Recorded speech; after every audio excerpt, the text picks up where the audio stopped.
सुनो बहन मेरी बात, जा दिना बगिया में आए,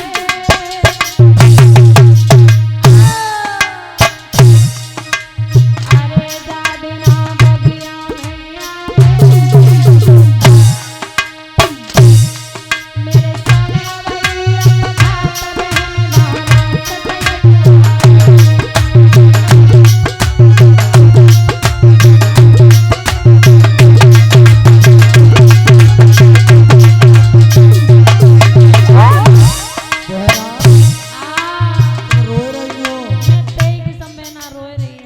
हमारे पेट के आंसू सब पेट में जाए। अब तू मत रोवे, मेरी किस्मत में रोनो लेके दो तो मोई रोई ले। आ करे जिंदगी रोवा से तो मोई आ रही है। चुप जा, तू चुप जा। अरे पति को बेस बनाया बहना, ओ जी अरे पति को बेस बनाया, बन कर दो बारी पट में मन समझ नहीं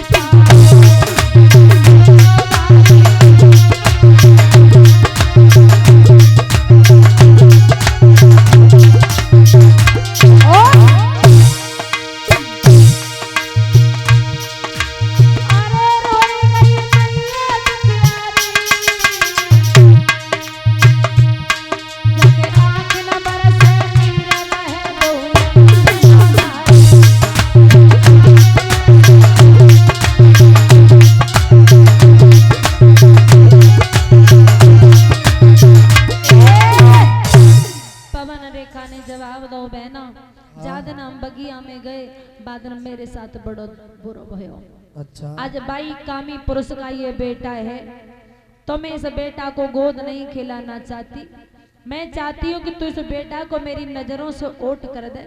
गांव से बाहर काऊ वृक्ष पर जाके टांगे आइए ताकि काऊ जब बालक के बारे में पतो नहीं चले और मेरे पिया को भी पतो नहीं चल पावे। आज दासी ने वह बालक को कलश में रखो और गांव से बाहर वृक्ष पर टांग दिया। लेकिन श्री सुखदेव जी महाराज ने बताया कि जो हमारी किस्मत में लिखा है वो तो होना है। सुबह हुआ और जब सुबह हुआ महाराज उग्रसेन दिशा मैदान घूमने जा रहे थे। जब दिशा मैदान घूमने जा रहे तो उसी रास्ते से निकलते जा रहे थे जहाँ रास्ते पर वो बालक वृक्ष पर टंगो भयो है। अब वो बच्चा भूख की वजह से रो रहा है। जब बच्चे की रोने की आवाज सुनी महाराज उग्रसेन खड़े हो गए और मंत्री से जवाब दो, ए मंत्री, मंत्री सुनता क्यों नहीं है?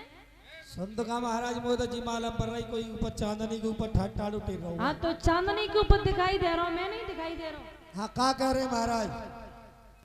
माला डलवा ले। अरे माला डलवाओ।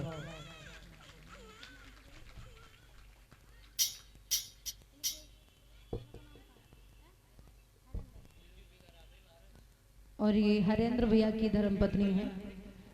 ये हमारे गले में फूलों का हार 101 मुद्राओं से मेरा हार्दिक सम्मान कर रही हैं। जोरदार तालियां बजा दो एक बार। भगवान से कामनाएं करूंगी भाभी का सिंदूर हमेशा अमर रहे, धर्म क्षेत्र में हाथ आगे बढ़ते रहे।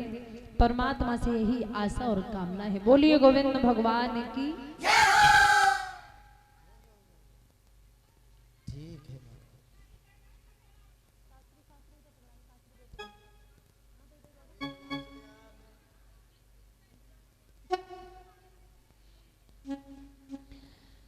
आज जैसे ही महाराज उग्रसेन ने मंत्री से कहा और उस मंत्री से कह करके उस बच्चे को नीचे उतरवाया और बच्चे को नीचे उतरवाया, उसे घर ला करके अपनी पत्नी की गोद में दिया तो उस बच्चे का नाम रखा गया कंस। बोलिए गोविंद भगवान की जय। अब तो महाराज कंस को जन्म है गया। जैसे ही उस बालक के पैदा होते ही बेटे का नामकरण संस्कार किया, नाम पड़ा है कंस। अब धीरे धीरे वो बेटा बड़ा होने लगो और जब 5 साल को भयो तो 5 साल का बच्चा थोड़ा समझदार हो जाता है। जब 5 साल को कंस भयो तो 5 साल से ही बा कंस के लक्षण बिगड़न लगे। वो कहता नहीं कि लला के पाए पालना में दिखाई दे जाता, तो तैसे ही बा कंस के लक्षण बचपन में ही दिखाई देने लगे। 5 वर्ष का हुआ, साथ में साथियों की टोली को लेता है, किसी की झोपड़ी में आग लगा देता है तो किसी गरीबों को सताने लगता है। बड़े बूढ़े हमारे पिता तुल्य बुजुर्ग जो चल नहीं पाते और फिर भी महाराज से मिलना चाहते हैं तो सहारा लेते हैं कि कोई मुझे वहां तक पहुंचा दे। तो कंस से पूछते हैं, लल्ला हमें महाराज उग्रसेन के दरबार में जानो है का रास्ता बता दोगे? तो किसी को सीधी रास्ता नहीं बताता है, किसी को कांटों में ढकेल देता तो किसी को कुएं में ढकेल देता है।